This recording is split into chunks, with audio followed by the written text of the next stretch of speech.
आता बातमी आहे भोंदू अशोक खरात विषयीची। 14 दिवसांची न्यायालयीन कोठडी सुनावण्यात आलेली आहे। अशातच शिर्डी पोलिसांनी भोंदू खरातचा ताबा घेतलेला आहे। या घडीला महत्त्वाची बातमी, भोंदू अशोक खरातला 14 दिवसांची न्यायालयीन कोठडी सुनावण्यात आलेली आहे। शिर्डी पोलिसांनी खरातचा ताबा घेतलेला आहे। आता शिर्डी पोलीस सुद्धा खरातची चौकशी करतील, त्याला वेगवेगळ्या विषयांसंदर्भात माहिती त्याच्याकडनं घेतली जाईल।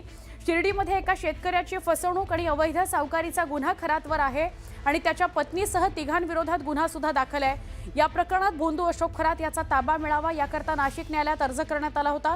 न्यायालयाने खरातचा ताबा शिर्डी पोलिसांना दिलाय। तातडीने त्याला शिर्डी पोलीस ठाण्यात आणण्यात आलं। त्याला राहता न्यायालयामध्ये सुद्धा आज हजर केलं जाणार आहे। अशोक खरात याचा ताबा शिर्डी पोलिसांनी घेतला असून आज त्याला राहता न्यायालयामध्ये हजर करण्यात येणार आहे। खरं तर शिर्डीमध्ये जो सावकारकी आणि शेतकऱ्याची फसवणुकीचा गुन्हा त्याच्यावरती दाखल झालेला होता, या गुन्ह्यामध्ये त्याचा ताबा मिळवण्याचा प्रयत्न शिर्डी पोलिसांकडून सुरू होता आणि काल त्याचा जो ताबा आहे तो पोलिसांना मिळाला आहे आणि काल संध्याकाळी त्याला शिर्डीमध्ये आणण्यात आलं। रात्रभर त्याचा जो मुक्काम आहे तो पोलीस कोठडीतच होता। आज त्याला राहता न्यायालयामध्ये हजर करण्यात येणार आहे आणि आपण जर बघितलं तर यामध्ये त्याची पत्नी देखील आरोपी आहे। ती 31 मार्च पासून ती देखील फरार आहे। 2 आरोपी गजाआड आहेत, आणखी तिसरा आरोपी देखील फरार आहे। त्यामुळे या गुन्ह्याच्या संदर्भाने शिर्डी पोलिसांना तपास करायचा आहे। आता त्या खरातचा ताबा जो आहे तो आता पोलिसांना मिळाला आहे। त्यामुळे आज राहता न्यायालय त्याला पोलीस कोठडी किती दिवसाची देणार हे पाहणं महत्त्वाचं ठरणार आहे।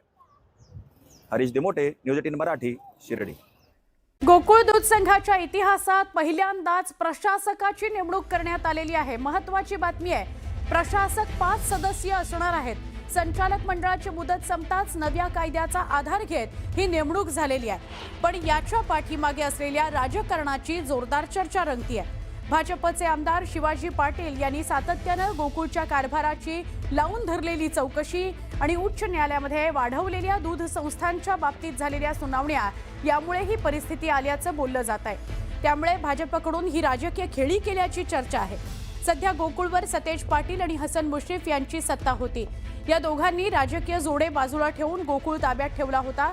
मात्र हीच या दोघांची युती महायुतीला मान्य नाहीये।